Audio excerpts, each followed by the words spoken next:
Добра вечер, почитувани гледачи. Јас сум Драган Милосављевич, а вие следите емисијата Заспи ако можеш. На почеток ви благодарам за бројните коментари на вчерашната емисија со професорот Далибер Јовановски. Имаше позитивни, имаше и негативни, морам да признам. Благодарности за нив. Не можеме сите да мислиме исто за било што, а камоли за важни прашања од историјата, за важни прашања кои што не носат до одредени согледувања за она што ни се случува денес. И секоја критика е, верувам, добронамерна, меѓутоа и секое размислување е неопходно за можеби заеднички да најдеме начин некаков да почнеме што пообјективно да гледаме на работите, не како што сакаме да бидат, туку какви што навистина се. Во таа смисла и вечерва разговарам со човек кој што според моето лично мислење секогаш се обидува да биде објективен, да ги остави соседните предрасуди настрана и да ги кажува работите онакви какви што се. Мојот колега, новинар и уредник Бранко Геровски. Добра вечер. Добра вечер. Геровски, се разбира, ќе разговараме за главно внатрешно политички работи и собитија, но морам на почеток да ве прашам. Оваа царинска или трговинска војна која што ја започна американскиот претседател Доналд Трамп во последниве денови експлодира и се чини како да се распламтува на секаде. Ние веќе не сме на чисто што нешто ќе донесе новиот ден, што ќе донесе новиот час пред нас. Еве од дека снимаме оваа емисија не сме сигурни после 3 часа што ново ќе произлезе. Вчера им воведе царини од 104% на кинеските производи, кинезите возвратија со 84% на американските. Кон Европа имаме најава за уште построги царини, не се доволни идеите за 0-0, како што предлага Урсула фон дер Лајен. Ваш општ печаток е дека се тоа е добро испланирано или како што некои се обидуваат да веруваат е некаква, нема да употребам погрешен збор, меѓутоа обсесивно само желба на еден човек да го контролира светот. Денеска испрати една грда порака, мораме да признаеме, рече дека откако ги вовел царините, сите доаѓаат кај него да му го бакнуваат задникот. Колку и да звучи ова малку така, неубаво. Тоа е стилот на Доналд Трамп. Тоа не е нешто што треба премногу да ни изненадува. Зборувам за неговиот стил, ако сакате за неговиот вокабулар. Трамп е човек кој во бизнисот и во животот има преживеано и доживеано буквално се. Тој е дилмейкер, човек што прави договори во бизнисот. Во тој стил треба се очекува дека тој ќе се однесува и како председател на Соединетите американски држави, иако ја не можам да се отрнам од впечатокот дека покрај него сепак постои сериозен тим на полисимейкери, на луѓе што градат политики. Не верувам искрено дека ова е експлозија на еден на неговиот карактер, на неговата желба, без за тоа да стои некаква осмислена политика. Мислам дека во моментот всушност се случува почетокот на еден обид да се воспостави некаков нов трговски поредок во светот. Нормално е дека најмокната земја ќе сака да има своја водечка роља, така било и во минатото. Разбирливо дека во еден период, поради непостоење на некаков елементарен реципроцитет во односите, во царините, во давачките, чувството на американците дека биле експлоатирани на некој начин од остаткот од светот. Разбирлив е стравот од Кина, како не е случајно Кина главна на удар во овој почеток на трговската војна на удар на американците, разбирлив стравот од силниот технолошки напредок, од она што кинезите го поседуваат и како знаење, можеби не како наука, водечка сила во светот на науката сепак се Соединетите американски држави, но Кина можеби е водечка сила во поглед на вештината на работната сила, она што го велиме skills. Не случајно, нели, не знам, айфоните се прават во Кина, не се прават во Америка. Така што разбирливи се сите тие стравови, веројатно постои некаква стратегија за сево ова. Стратегија да се воспостават некакви нови правила, нов трговски поредок во светот. Драмата произлегува од фактот што тоа е болна операција и секако и од фактот што Трамп ја спроведува во својот добро познат стил, користејќи силата, моќта, заканувајќи се на крајот и својот речник кој не е баш за фалење. Ја следам оваа ситуација пред се од аспект на тоа што може тоа да произведе за нас во Македонија. Тоа е клучно. Ние секој да се секира за себе. Тоа е најважното, нели? Така и се однесуваме. На прв поглед, поради тоа што не станува збор за партнерство, кој имаме кој знае каква трговска размена, делува дека можеби нема толку многу да не засегне. Освен можеби некои гласини што ги слушам дека можеби македонски стоки, особено во областа на текстилот, патуваат кон Америка и ги извезуваме, а всушност можеби препакуваме кинески стоки. Нели, на времето бевме познати по тоа што бевме главни извозници за време на ембаргото кон Србија, бевме главни извозници на злато и на бакар. Светот, тоа не беше наше злато. Тоа беше златото на Бор. Ако ова се гласини, ништо од ова не сум проверил, не знам дали е тоа точно, но се слушаат во фонот на некоја дебата меѓу луѓе од бизнисот и така натаму. Ако е тоа, веројатно таквите работи ќе мора да престанат или можеби сме кабает во тој поглед. Не е голема трговската размена. Можеби она што го спомна министерката за финансии, 0 царини во двете насоки, можеби за партнер како Македонија за Трамп и не би значило нешто посебно. Да. Но стравот производи истото, меѓутоа за ја е неприфатливо. Се ние сме тука е проблемот, всушност, што ние сме генерално трговски насочени сериозен партнери се земите на Европската Унија, што е природно. Ние сме дел Германија пред се, ние сме дел од тој европски економски простор и на тој начин може посериозно да не погоди оваа трговска војна. Некои велат економисти дека тоа се уште не е почната трговска војна, се уште е почетно испитување на силите, но има и такви со катастрофични, да речам, прогнози дека ова ќе заврши во рецесија. Тоа не е добра вест за никого на планетата, ниту за американците, се разбира. Па нивните експерти прилично силно глаголат дека работата не оди добро, берзите паѓаат со денови. Да, луѓе што ги следат и што на некој начин се на тие берзи, кажуваат дека тоа се стравични падови, драматични падови, така што тоа не е добро во секој случај. Опоравувањето од една таква драма, од една таква увертира во некаква глобална трговска војна е тешко само по себе, а камоли ако светот влезе во некаква глобална рецесија. Тоа е навистина сериозен проблем. Ја само се надевам дека во стратегијата, ја за која сум уверен дека мора да постои некаде, не е предвидено сега да се фрли на трговска нуклеарна бомба која ќе го уништи светот и после да не знаеме како да се вратиме на. Мислите дека сепак има некој рацио во целата работа?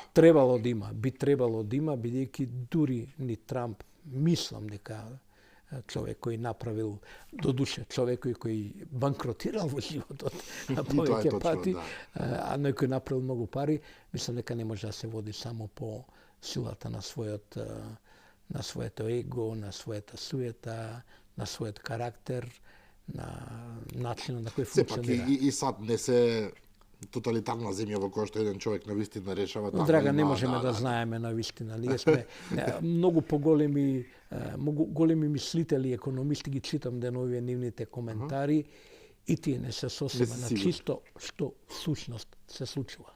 Ќе го следиме тоа, сакале некеле, бидејќи не се однесува на сите нас, но ајде сега за работиве што се стрикно македонски. Вие вчера завчер напишавте една колумна која што топло ми ја препорачувам на сите гледачи и следачи, во која што му испративте порака практично на премиерот Христијан Мицкоски, а во врска со она што се случува во македонското правосудство, скандал по скандал, пресуди, не би рекол на работ, туку тотално надвор од логиката, јавно обвинителство, кое што функционира, вие изразивте еден сериозен сомнеш тамо, дека, например, јавното обвинителство може би намерно ги насочува истрагите за случајот со трагедијата во Кочани во правец од кој што потоа обвинетите би имале најголеми шанси да се излечат. Ова според мене е сериозна порака, вие не сте човек што пишува напамет никога, што сум сигурен.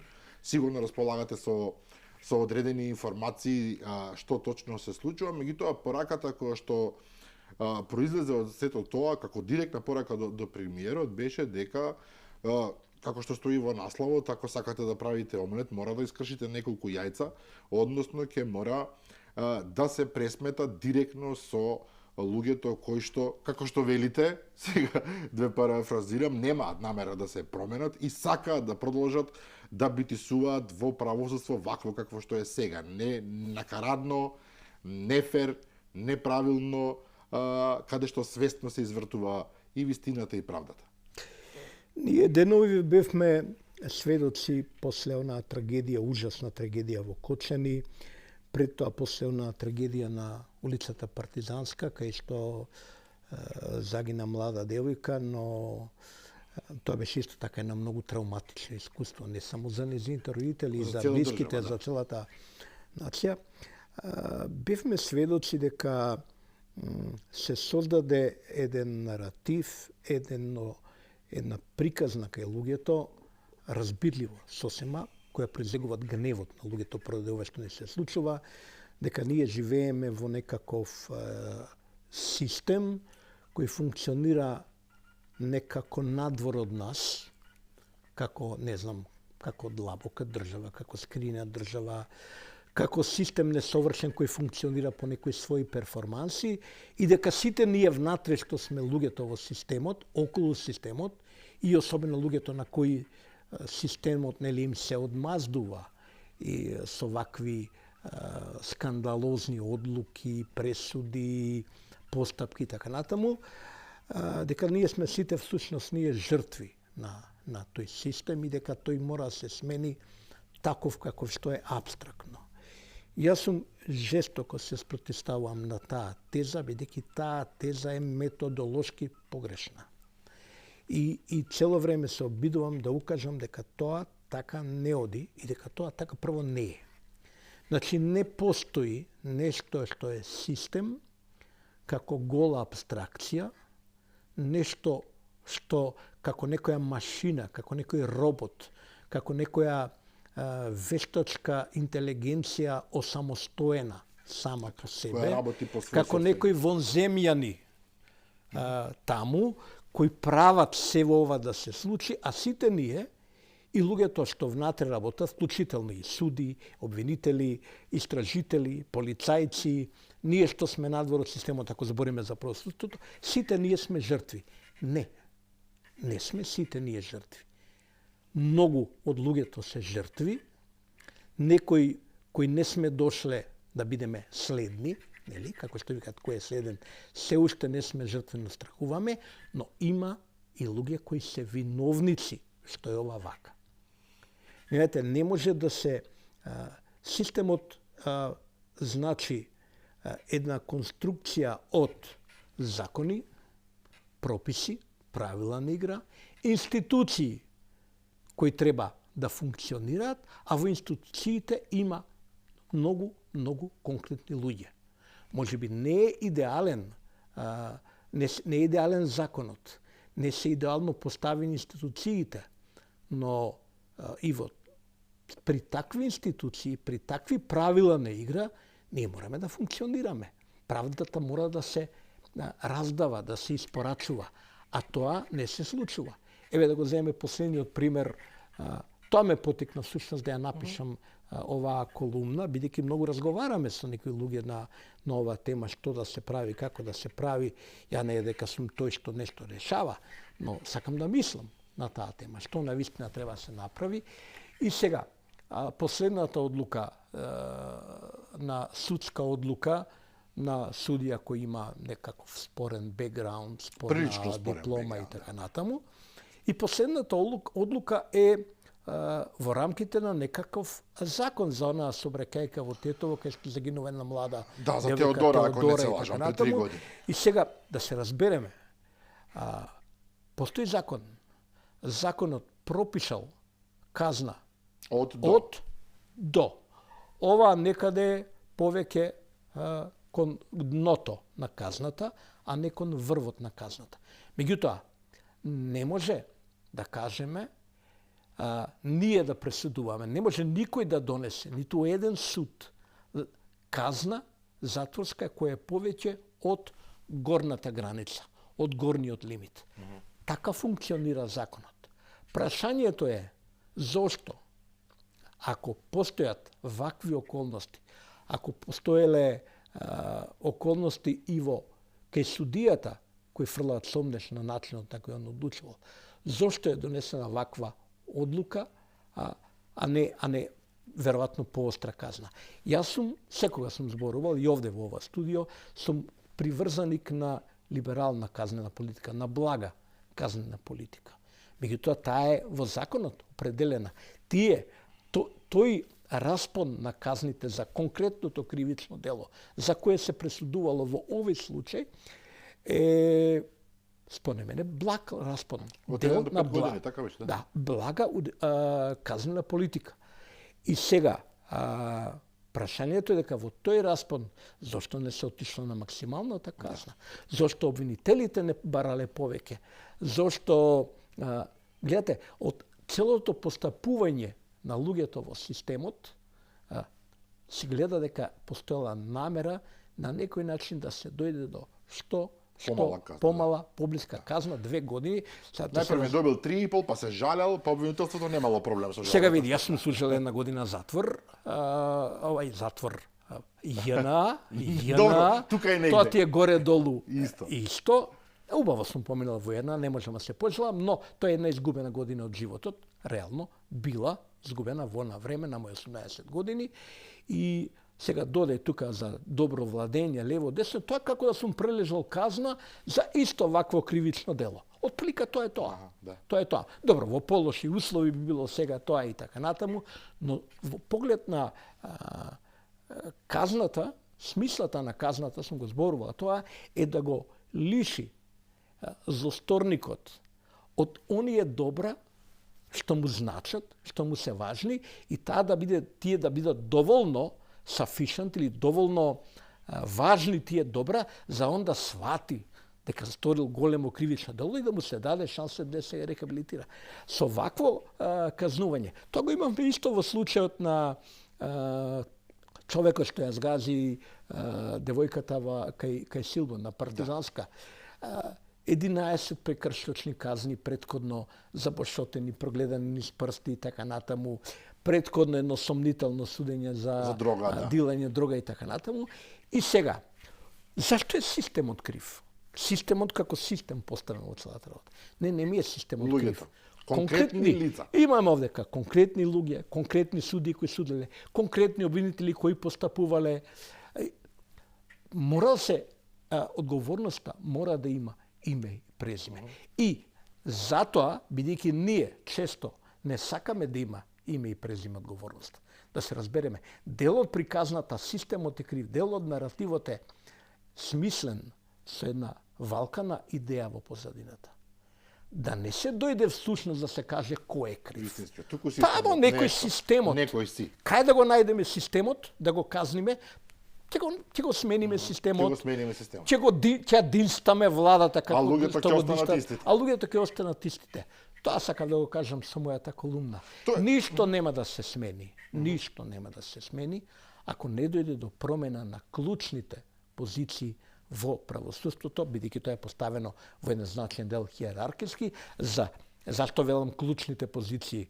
Затоа што луѓето на клучни позиции може да произведат реални реформи надоле по вертикала и по хоризонтала. За ова ќе согласиме, се разбира, меѓутоа да, факт е дека поради трагедијата во Кочани и премиерот одлучи да го остави Коцевски, што се вели да продолжи со работа, да му се даде простор, што веројатно во критичниот момент беше исправно, затоа што ако тогаш беше сменет, ќе беше многу сомнително.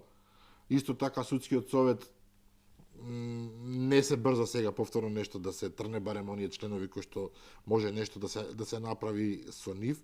Тие се оставени сами на себе во смисол законските регулативи се такви што тие самите треба да поднесат оставка. Она повикување на морална одговорност реално ништо не значи, тие велат не чувствуваме морална одговорност и толку. Да, но што беше спинот? Како беше разбрано во јавноста одлуката? Ја разбирам премиерот сега, почнува истрагата, обвинителот и тропаметно прв трча на местото на настанот. Видете, настанот е со таква магнитуда, со таква сериозност, што и би требало обвинителот се најде таму. Се друго би било катастрофа. Разбирливо, сето тоа е разбирливо. Разбирлива би била одлуката во тој момент, била и беше одлуката, јас не ја ни критикував таа одлука на премиерот. Океј, остави го човекот да работи, што тој мора сега некој да командува дека нели истрагата функционира по принцип на јавно обвинителски наредби. Значи јавните обвинители издаваат наредби за истражни действија и така натаму. Тоа мора да се разбере. Така е системот. Така е секаде системот во целиот свет. Не може поинаку да биде. Сега, меѓутоа, веднаш потоа доваѓате во ситуација, спинот е Мицкоски го оставил Коцевски да ја раководи истрагата, за преку него да влие врз истрагата, да ги заштити своите, да направи не знам што и така. Брилјантно звучи, иако глупава во основа. Па сега може би звучи, да, тоа е глупаво во основа, бидејќи претходно остана само уште една фаза пред смената на уште требаше само одлуката да дојде во собрание да би изгласана смената на Коцевски. Меѓутоа, колку да ви звучи глупаво, има еден ден луѓе кои веруваат тоа и после ќе биде уште поглупаво, ќе се чувствуваме сите уште поглупаво, а може би и премиерот лично ќе се чувствува уште, ќе се чувствува непријатно во најмала рака, ако дојдеме до сознанието дека во истрагата за Кочани, во јавно обвинителските наредби, одлуки, постапувања во овој момент, има може би сериозни слабости. Тие утре, ја ве уверувам, нема да бидат ставени на контор на Коцевски, бидејќи тога сите ќе се сетиме. Ама да, овој човекот, нели, овој тој што требаше да биде сменен. А вие го оставивте? А вие го оставивте. Тоа ќе иде реално, објективно на контото на владата, на извршната власт, на Христијан Мицкоски, на целото владеачко мнозинство во парламентот, кое има законска надлежност да го смени. И тоа тргна во процес на смена со многу сериозни причини поради кои требаше да биде сменет Коцевски. И тие причини не се завршени, тие стојат. Мојата дилема е што ако пазете какво е искуството претходно со обвинителите во Македонија. Јас тврдам дека клучниот проблем на правосудството почнува од обвинителството. После доаѓаат наред судовите. Зашто? Затоа што сум видел мал милион блесави обвиненија, страшни обвиненија, неписмени. Ја го тврдам тоа како некој што не е правник, како некој што има завршено друг факултет, некој што нема правосуден испит, и ако сум можел гледам да преполагам нешто и да завршам работа како што. Но повеќето луѓе правници сериозни се согласуваат со ова што вие го зборувате. Но разговарам со такви луѓе, ти ги гледаат, сум пишувал за такви одлуки. И сега зошто јас да поверувам? Врз основа на кое претходно искуство, врз основа на кое претходно поведение на тој еден тамо цвет на јавно обвинителската фела, нели?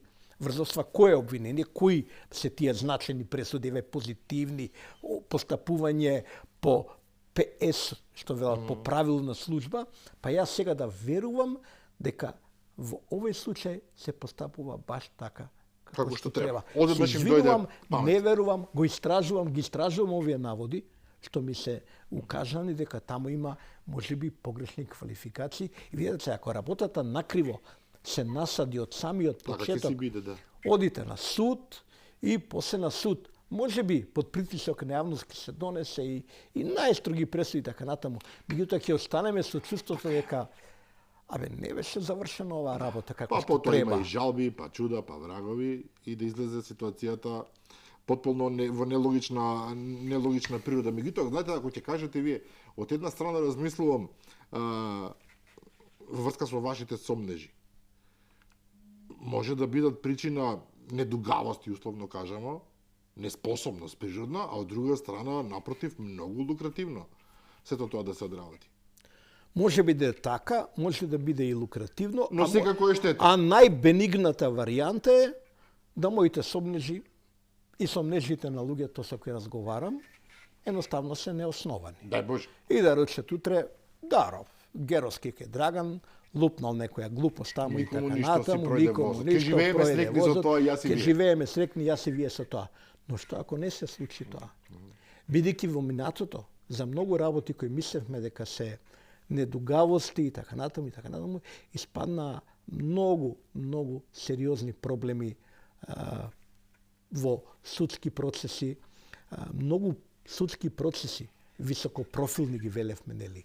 Да. Судски процеси болни, политички значени во крајна линија, општествено значени, пропаднаа не затоа што застареа, не затоа што се смени кривичниот законник за нешто за што по моје убедување требаше да се промени. И не затоа што некој намерно тоа од овие обвинетите бил толку мокен и значен па нешто го направил. Не заради тоа. Туку затоа што истражните постапки беа катастрофа, затоа што докази се зема работи што според Законот за кривична постапка не е доказ, затоа што се водеа обвиненијата беа за никаде, да ве подсетам на обвиненијата за организатори на 27 април, за многу други, за самиот процес за 27 април и така натаму. Убеден сум дека еден ден и тие обвиненија ќе дојдеме со знанието, ало луѓе, нема таму тероризам, што сме се глупирале. Па сега што сме се глупирале? Да, Сега ситуацијата е дека 7 години, 8 години кои луѓе лежат таму за како терористи и тие се прозвани осудени како такви луѓето. И сакам да кажам, целото тоа ни искуство ни укажува дека кога се случила ваква трагедија како Кочани, мислам по својата природа драматична, ексклузивна по последиците, неверојатна магнитуда на емоции, на драма и така натаму. И сега во целата постапка, како јас да верувам дека луѓето кои вака се однесувале до сега, токму сега се разбудиле едно утро и рекле, од денеска ние ќе бидеме добрите. се попеес. Не верувам во тоа. Се извинувам, не верувам во тоа. Во тоа сте прилично, верувам дека сте во право, сомнежите секако ќе останат, меѓутоа вие зборувате за да се разбира метафорично за кршење на јајцата. Коцевски постои начин да се смени како главен тамо човек, меѓутоа рековте, ја персонализирате вината на одредени луѓе, а не на некој имагинарен систем и се согласуваме, меѓутоа факт е дека тие луѓе се распоредени на стратешки места, има нjihovi људи, велеше Џони Штулич. Не постои начин, или кажете ми го, ако постои, сите тие луѓе да се тргнат без тоа да предизвика страшни главоболки. Затоа што тие се посебна законска власт. И затоа што владата кога би интервенирала по-робусно, како што очекуваме сите, да бидеме реални, сите очекуваат владата робусна акција да направи, тоа ќе биде веројатно сватено и доживеано како напад врз она судска власт. Веројатно ќе се јават и од надвор да галама дека ете ние тука нешто спроведуваме тоталитаризам и така натаму. И ќе се создаде наратив дека некој само се обидува тугите представници, односно одработувачи да ги замени со свој. Се ова што го кажавте сега, тоа се тие јајца, тоа се тие сматоци од јајца, што ја без размислување, одлучно би ги скршил, за да направам систем или да направам омлет. Еве ќе ви кажам, тоа е само делумно така. Прво, извршната власт и законодавната власт имаат своји конкретни надлежности во сферата на правосудството. Во сферата на обвинителството најдиректни и во сферата на правосудството исто така имаат сериозни надлежности. Добро. Освен тоа, владеачките партии и сите политички партии, и сите граѓански организации на некој начин се одговорни за состојбите на општеството. Не заборавајте дека во еден момент на можеби нервоза, премиерот Христијан Мицкоски рече, па сако не може, овие луѓе ако не чувствуваат потреба на вистина, ако ништо не им значи тоа што парламентот за кој гласале наистина огромно мнозинство избирачи им дал недоверба, Им се случи народ, рече. пак им се случи народ. Да. Сега. И за тоа спидерите најде одговор. И за тоа најде одговор. Видите, Народот значи ќе го бади. Секогаш Секогаш ќе најдат, не тоа е сумнам, истиот народ, тоа е истиот народ што излегува и вели системот не чини. Па тие луѓе се системот де. За тие збориме. И од друга страна да се разбереме и да не правиме сега од тоа хипербола на темата главоболка, колкава ќе биде главоболката. Нека биде, значи. Па, ние за колку луѓе зборуваме? За 20.000 луѓе во правосудството. Нема шанси, да. Збориме за 2.000, за 200 луѓе збориме. Не, збориме за 20 на луѓе. Внимавајте, тој што го контролираше правосудството во времето на владата на Зоран Заев, ги држеше по луѓите, контролирајќи 20 на луѓе. Не се сите поставени. Ама сега, ако го имате главниот обвинител, државниот обвинител, тој е хиерархиски поставен над сите обвинители. Вие ако сте јавен обвинител, вие можете да донесете одлука овде има или нема кривично дело, овој во Тетово треба да биде повеќе казнен, се жалам, меѓутоа обвинителот што е над вас, може да рече, не може така, а државниот обвинител може да ви нареди и донесени се пресуди, жалби и така натаму обвинителите со наредба на државниот обвинител. Зашто? Вие сте онвие шеф. Ама буквално по хиерархија како во војска, спомнавме војска. Тоа така функционира. Извинете, апсолутно не е небитно кој е председател на суд. Председателите на судите се важни луѓе. Се разбира, но сакам да кажам дека тоа само по себе ќе реши дел од проблемот, но нема да го реши суштински. Ќе ставите вие нов човек таму. Луѓето, ако ги ставите... Јавна тајна е дека со некои од нашите обвинителства ги контролираат луѓе кои што се формално подценка, меѓутоа реално тие држат се во своји раце. Па дури и да посакаме, колега Драган, да го промениме системот во смисла на промени на кривичниот законник, промени на закон за кривична постапка, промена на процедури, промена на дизајнот на институциите. Еве, правени си такви дизајни, се измислува, се измисли специјално јавно обвинителство, се измисли обвинителство за организиран криминал, се измисли одел во Скопското обвинителство посебен за... сега да прашам, тоа се реформски процеси. Потези. Така се прават реформи. Правите институции, правите нови правила на игра и така натаму.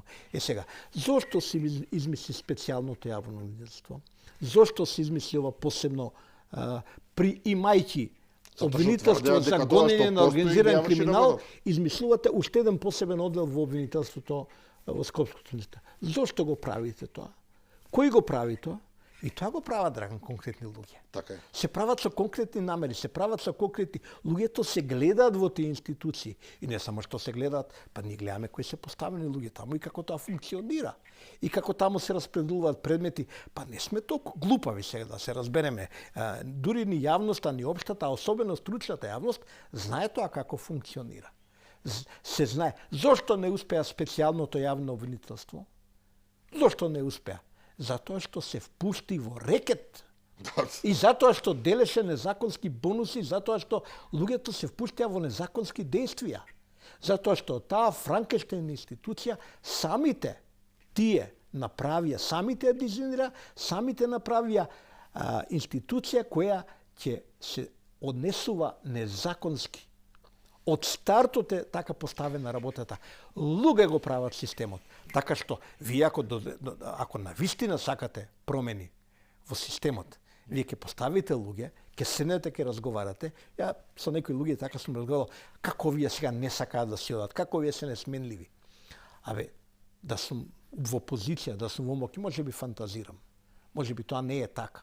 Но да сум, ќе седнам ти ми правиш Драган отпор сега и викаш ти не може вака да. Ти си у позиција да ми правиш ми отпор.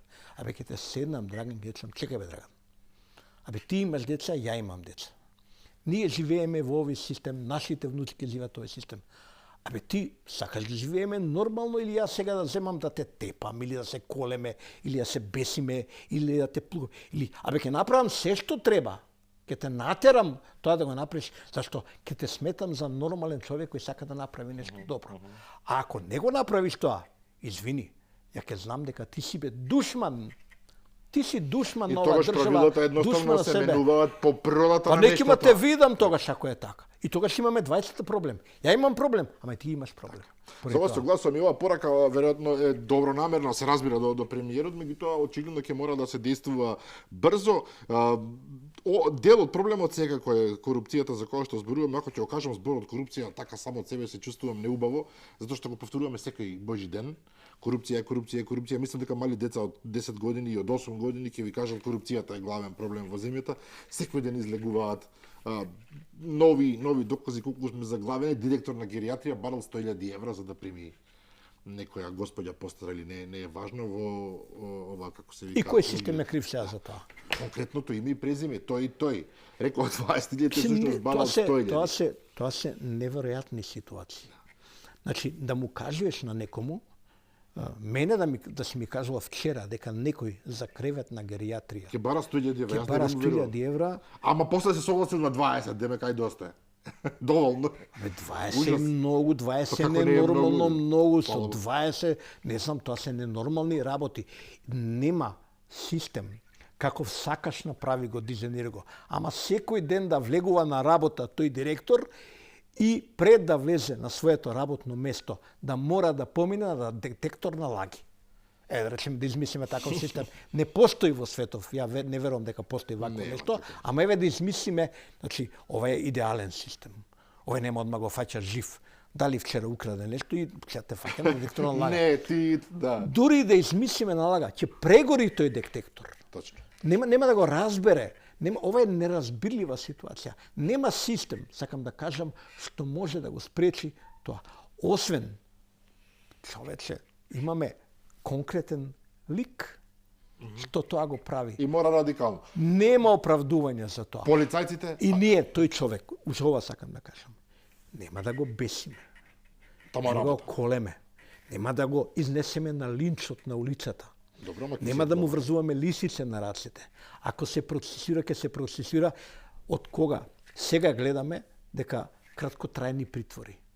48 часа, 8 дена и така натаму. Значи, што има овде нејасно во оваа ситуација? Фатен, жив, пари, лево, десно и така натаму. Неговата матична партија вели ако е така, ако чекот, да. Нема потреба да го бесиме. Меѓутоа, и ќе речат, ама ќе лежи затвор.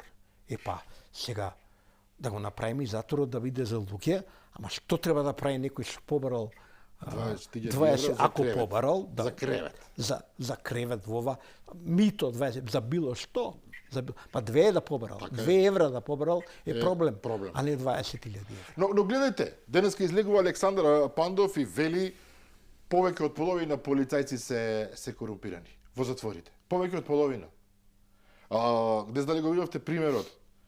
Двајца затвореници отишле да побараат некоја дрога што ја фрлил некој преку затворската мрежа, дошле полицајците заедно со нив да им света да ја најдат. Зашто разговараме ние? Па куќето некој таму куќе го вмешало целата работа, кој што кога ги некаков часовник лапнало и избегало. Сега тоа веќе ми е малку тривијално. Отворено ви кажува директорот на управата за санкции дека половина полицајци во затворите се корумпирани. Половина, не двајца, не тројца, не колку и да е бројот нивни. Ние полека се будиме од сонот и сваќаме дека ама баш многу, еве јас согласувам, вие велите луѓе, ама изгледа баш многу луѓе се дел од тој коруптивен систем. Многу. Знаете, народот има за тоа, народната мудрост има едно правило за тоа, вели вака. Ние знаеме дека корупцијата, злото на корупцијата е многу расширено. Знаеме. Утре може би министерот за правда, за здравство да рече, половина од лекарите се корумпирани, половина од медицинските сестри, половина од професорите некои чече, половина од новинарите, половина од без сите проблеми, и така натаму. Ама добро, што значи тоа кога ќе го кажеме? И сега не можеме да паднеме во некој севдах, па да речеме тоа е сега.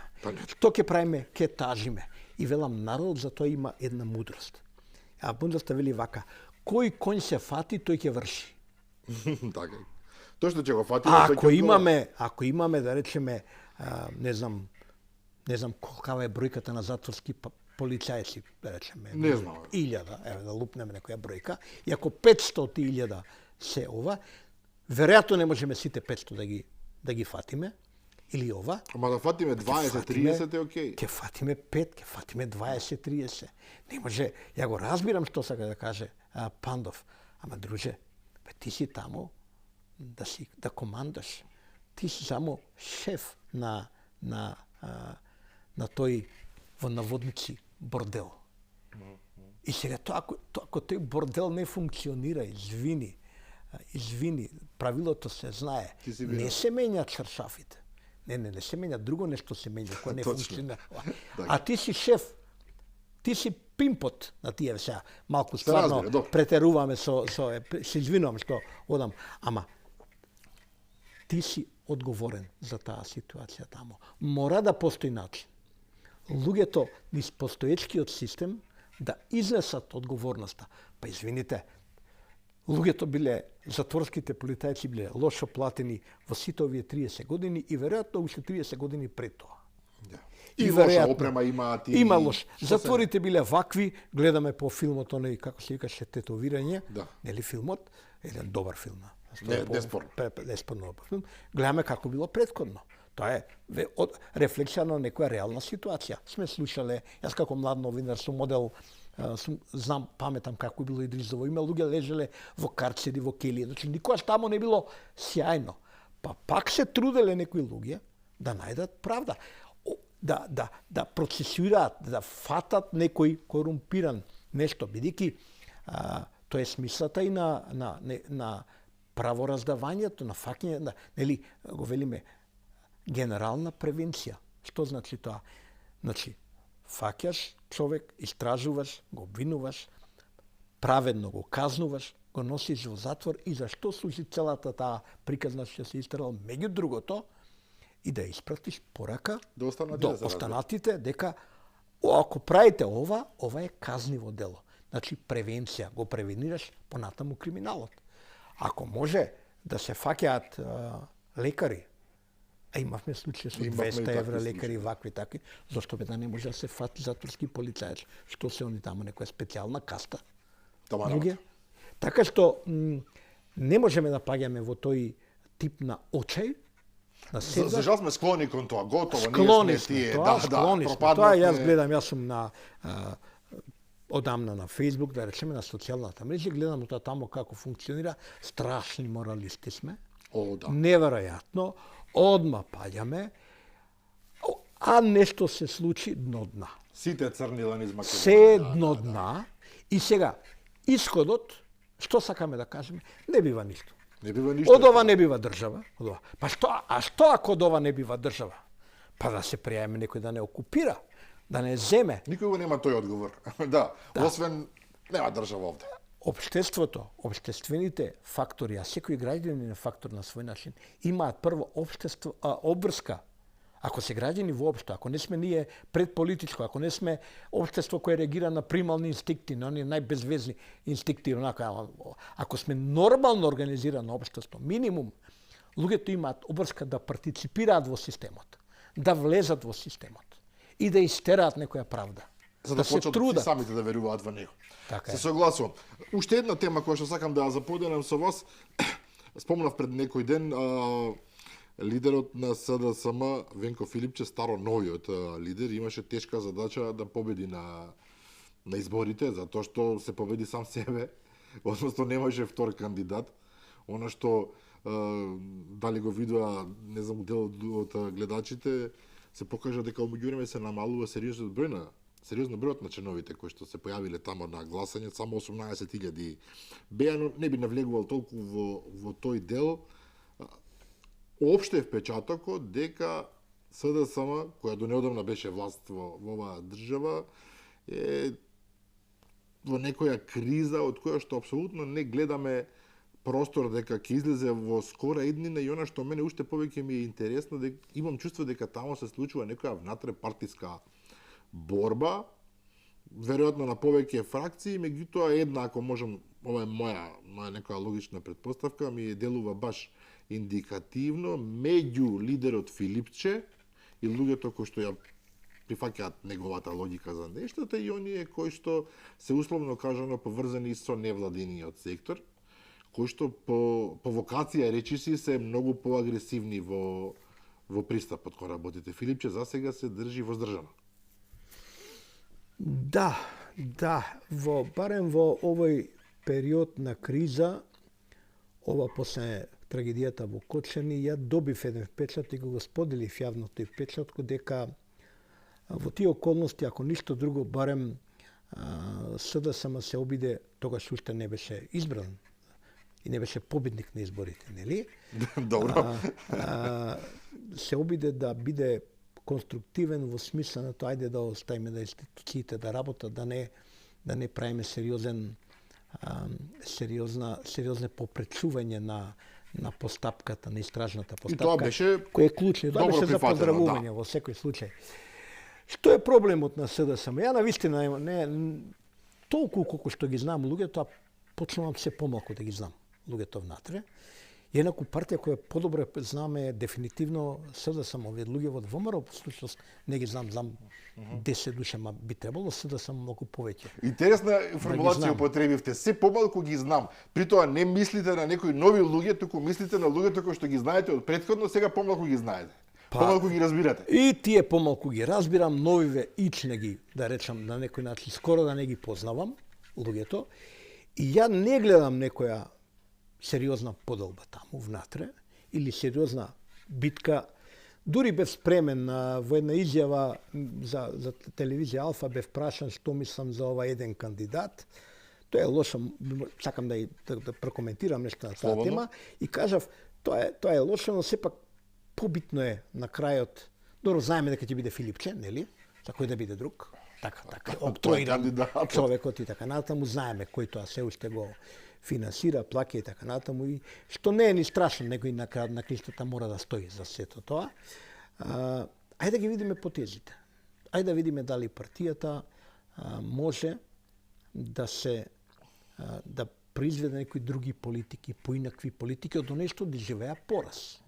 Па не се обидуваат реално да ги. Па не само што не се обидуваат. Јас така си реков вечерта, дури бев спремен на време да се извинам за еден наслов на Плюс, кај што реков победи Венко Филипче. Тоа беше духовит комунистичен наслов, можеби во насловите не треба така, ама само што бев спремен напишам еден подречам, се извините малку шега. Почна самиот Филипче победи и така натаму, вика па сега некој сметаат победа, зашто па ја да се враќам назад од приказнава. И го чекав, велам, викаме кој ќе биде првиот потек. Ден после тоа, првата изјава, првата значајна политичка изјава е ќе жртвувам својата политичка кариера да ги донесеме промените на Устав, да ги внесеме бугарите во Уставот. Без заприка, без како, што, без една од причините зашто изгубивте беше тоа. И гледам, ја викам, луѓе, ова е неверојатно.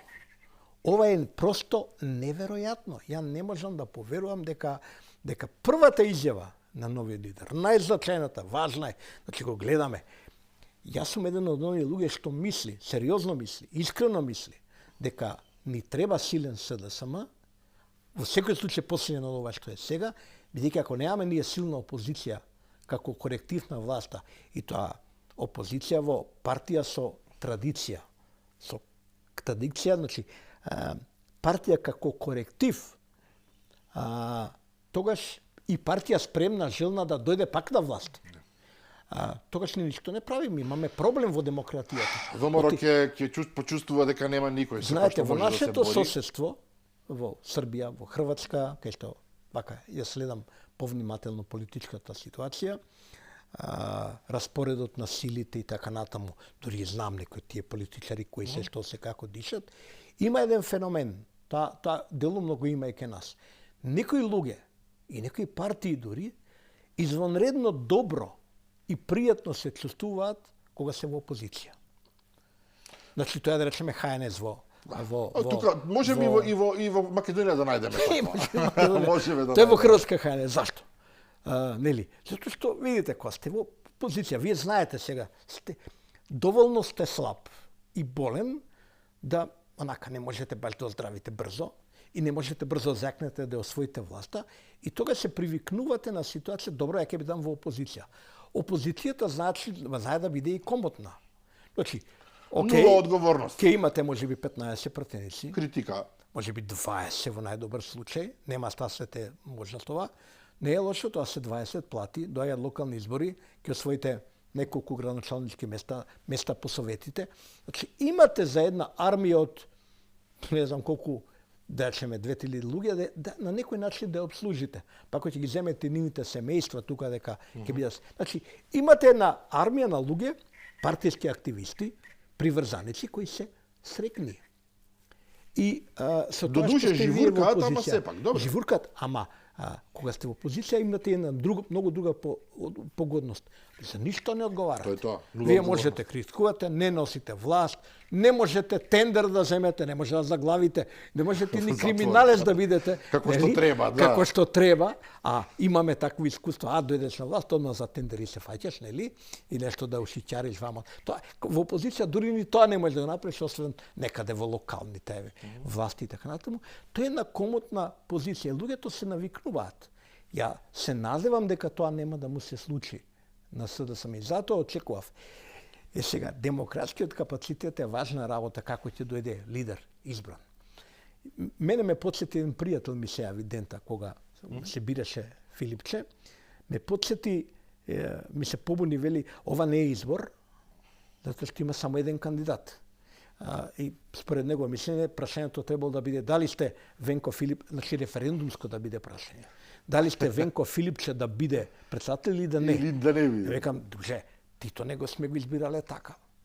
Ќе му става некој против кандидат, тој губи нормално против кандидатот. Значи не може баш така, не може таму да ставиш под 2 точка никој или некој, па да заокружиме некој друг, на пример некој друг, оти постои неверојатно, но може би опасна шанса да победи некој друг. Тој некој друг што ќе се вика. Значи, нема решение освен да имате втор кандидат и да поминете низ. И тој ме потсети на едно време кога јас сум бил член на Сојузот на комунистите, сега многу се срамат, и СДСМовци има и ВМРО-вци, има и разни кои биле на моја возрастното времето член на Сојуз на комунисти на Македонија и на Југославија во тој период. Знаете како изгледаше во тоа време? Сега да ги потсетам заради помладиве. Како изгледаше на цела кандидациона постапка? Да ви изберат за нешто. Добро сум. Јас сум бил избран така за делегат на Конгрес. Овој последниот кога го растуривме, СКЮ. Значи како? Во 4 фази. Прво се евидентираат кандидатите. Вели се евидентираат кандидати, може, нема да може да бидат. Потоа кандидатите се оценуваат. Потоа кандидатите, тоа следната фаза, се утврдуваат кандидат. Значи, добро, сме го избрале Драган за кандидат за нешто, ама ќе поведеме расправа дали е добар, дали е лош, научил, не научил, што има образование, да не преполагал како ви судијава и така натаму. Откако ќе го утврдиме кандидатот, доаѓа до фазата на избор. Постоеле кандидациони комисии, постоеле цели кандидациони процедури, постапки. Затоа и се велеше дека комунистите единствената политика во која сериозно се разбираат комунистите е кадровската политика. Во ниедна друга политика не се разбираме, во кадровска беа махери. Дали тоа беше проформа? Да. Во еден зачлен да. На крај пак ќе реши, тоа што ќе биде шефот на партијата, ќе реши тој ќе биде. Меѓутоа, самото поминување низ тој процес значеше некакво разговор, дебата и така натаму. Постоеше партиски живот. Ова го нема сега како да нема потреба, да. Ова го нема нигде. Знаете кој е шефот? Кој го утврди? Кој го избра? Токму Венко Филипче да биде кандидат. Големиот брат. Големиот брат, тоа поминало на извршен или на централен одбор на предати и толку. Толку. Тоа да се случило во она време, огромен проблем. Не може така. Па треба да се прашаат сите, треба да се прашаат основни организации за општински комитет ако се бира. Па треба да се праша Бога ми УДБА, па да не има Да провери човекот што работел. Значи, Добро, па фер. постои некој, пазите, постои систем, процедура, се враќаме на она прашањето на почетокот. Значи, да, постои систем и сега тоа системот мора да функционира. Имало идеи и сега да има кандидациона комисија, кандидациона постапка во СДСМ, но ние имаме султан партии, на султаните не им одговара. Кој ги поставува шефовите на општинските? Кој ќе ги поставува сега градоначалниците? Кандидати за градоначалници? Султанот. Филипче ќе решава, овој ќе биде, овој нема да биде кандидат. Иако интересно се користи формулацијата внатрешни демократски избори, не знам што. Добро. Да, демократски се во финалето е демократски бидејќи избират, тие се непосредни избори. Значи, гласат, не знам колку се пријавиле, толку гласат. Околу 18.000 мислам. 18.000. За Ковачевски гласале можеби дупло повеќе од тоа, имаше некој преку 30 и можеби повеќе од тоа. Значи, не велиме дека тоа не е демократски, ама целата претходна постапка е тотално илегална. Илегална е. Не е ни прашање дали е демократска. Можеби 5 души у кафана седнале, се напиле и решиле ќе биде Филипче. Чак и тоа е демократија, 5 души шерафе, тројца дигнале рака за, 2 против, тоа е окей. Ама ние не знаеме кој дигнал рака за, кој дигнал против овој да биде кандидат. Нема кандидациона постапка. И тоа не е добро за демократијата. И тоа после се пресликува во целото, тие учествуваат во парламентот и ако немате демократија на базично ниво, вие немате демократија после во врвовите на власта. Што се чудиме? И уште едно прашање само за крај. Мислите дека невладиниот сектор каков и да е се обидува можеби принудно да преземе улогата на опозиција во вакви околности? Гледаме како се разбудуваат кој е следен, ќе го спомнам, на нив ми технува разни организации. Да, за жал потоа веднаш произлегува дека синот на бивш мокник е тамо, друг син на бивш мокник е не знам каде и така натаму, овој, значи познати ликови, меѓутоа како да се обидуваат макар про форма со такви некои невладени организации да го исполнат просторот кој што опозицијата го пуштила низ вода. Ја имам лично и добри искуства, и многу добри искуства со невладениот сектор, организации, каде што можам да посведочам дека за многу луѓе кои во таа приказна, ние сме цивилни граѓански активисти, влегле со срце, со душа, со желба, со нешто да направат добро и така натаму. Имам дури и сакам да посведочам и во некоја следна прилика веројатно и некаде ќе проговорам на таа тема, сакам ме прашаат мене нешто за USAID, за Сорос, што сум ја, не сум бил Соросит едно време, така? Сакам ја да кажам нешто за Сорос. Имало време, имало начини кога тоа било за сериозна добра намера и на сериозен начин правено работено. Така што немам дилема дека во еден дел граѓанскиот сектор има луѓе таму, млади и така натаму, кои сакаат нешто добро да направат. Сега упознав неколку млади момци случајно кои што да, апсолутно ми оставија впечаток дека од срце работат за тоа. Но сум ја видел и другата страна. Тоа е проблемот. Сум видел страната на ова што Заев го веше, сум собрал шуто и рогато. Значи сум бил со шути и со рогати. И отплика знам како функционира и тој дел на шутото и рогатото. И сега ако ме прашувате за сегашните активности поврзани особено со протестите и така натаму, дали ја гледам повеќе од овие шути и рогати, ќе речам да, но е најважно од се што јас искрено мислам дека не е ситуацијата кај нас паралелна со ситуацијата, да речеме, во Србија. Таму има основа за верувањето дека сериозни странски пари, сериозни странски фондови влегуваат со намера да предизвикаат операција на, како што ја нарекуваат, не на уривање, не може да урнат власта, на динстање на Вучич. Така го сега го динстаат, да го варат полека. И тука верувам дека навистина се влезени луѓе со пари, остатоци реслови од организациите кои тоа го дизајнирале, канваси и така натаму, тој се она за што се пишува многу. Во Македонија, ја мислам дека ако постојат некакви како да кажем блискости со таа ситуација, дека тоа се некакви персонални линии, а дека ако има и финансиски врезови, тоа се малку побанални ситуации. Мислам дека можам да погодам. Не можам да кажам, можам да погодам чии пари се влезени, тоа се прилично банални. Тоа е банална локална наша приказна. Не верувам дека сега USAID или Соросовата фондација, која не постои иначе во Македонија, кои си имаат своји проблеми, Соросовата фондација не постои во Македонија, во Албанија да седиштето. Искрено не верувам дека тамо, но можам да погодам. Можам да погодам од 3 пати можам да погодам. Кои пари се овдека влезени и го гледам по изведбата, по начинот, по изборот на ова, гледам дека тоа ми делува во еден дел прилично ефтино. За жал. Чип вика. За жал. Чип викаат.